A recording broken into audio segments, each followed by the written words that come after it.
This is TWiT.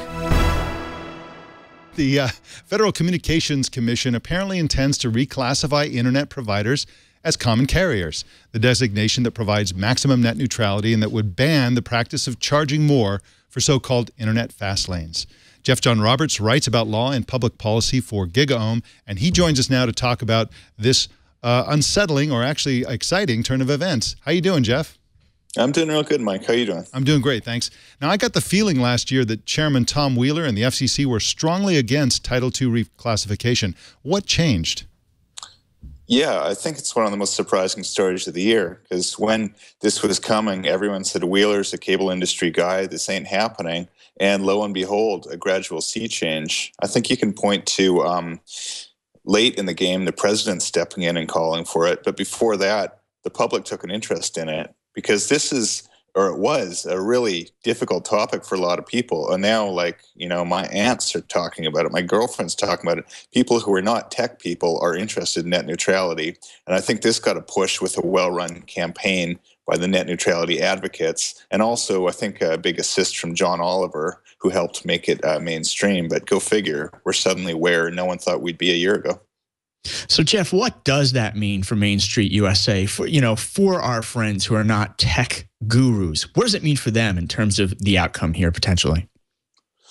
Well, they're going to wake up to the same internet, 2 months from now that they do today, which is good. But I mean, I think right now there's this sort of big industry battle to define the consumer web and how we'll experience it. And Comcast and others are working really hard to reconfigure it into the cable TV model, where maybe tech news today will come in really fast if you guys pay Comcast or Verizon to, or maybe it'll come really slow if you don't, so you can prioritize one site over another and create kind of cable bundles on the web. That's what this is about. However, net neutrality will require ISPs to treat all traffic the same, and that's I think is the big significance here.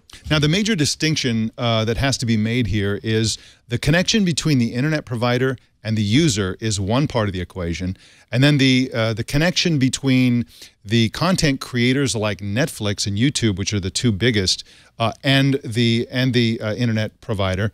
That's another one. Now, if that is if it's allowed for that that part of it to be paid for example, if Netflix is allowed to pay a bundle of money to Comcast to make sure that their massive amounts of content that's coming at them is faster, that's called paid peering, and it's not clear whether that part of it will be covered under this reclassification, or is it? What will happen with that part of the equation, do you think?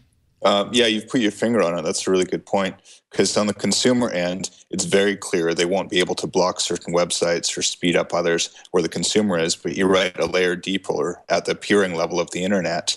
However, all signs are that Wheeler intends to sort of encompass paid peering under the Title II model. The real trick that we're still waiting to see is what will the enforcement mechanism be. If the companies have to perhaps sue to get it enforced to obtain just and reasonable, that's the devil in the details, and that we're still going to find out about. But the very fact we're talking about this in the first place is a very big surprise to anyone who's watching this. Now, one of the interesting aspects of this, of course, is the lobbying, the politics of this, and of course, like you said, this guy Tom Wheeler used to be a lobbyist essentially, and now that he's essentially resisted all this lobbying, those lobbyists are going to go rushing Congress, and Congress is going to fight this. Some in Congress are going to fight this, aren't they? Yeah, that's going to get interesting. Right now, it's all sort of going to be theater. Everything that's going to happen has basically been leaked or it's been signaled, and there's going to be a vote on February 26th, at which point the outcome will be sort of determined. But then the fun will begin when people start running to Congress. President Obama will certainly veto anything that sort of strips net neutrality.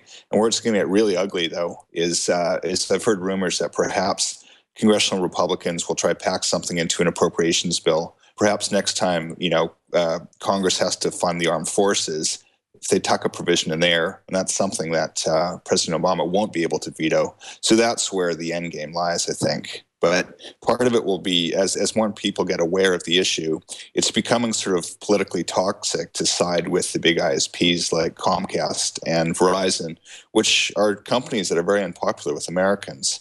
So we'll see what happens.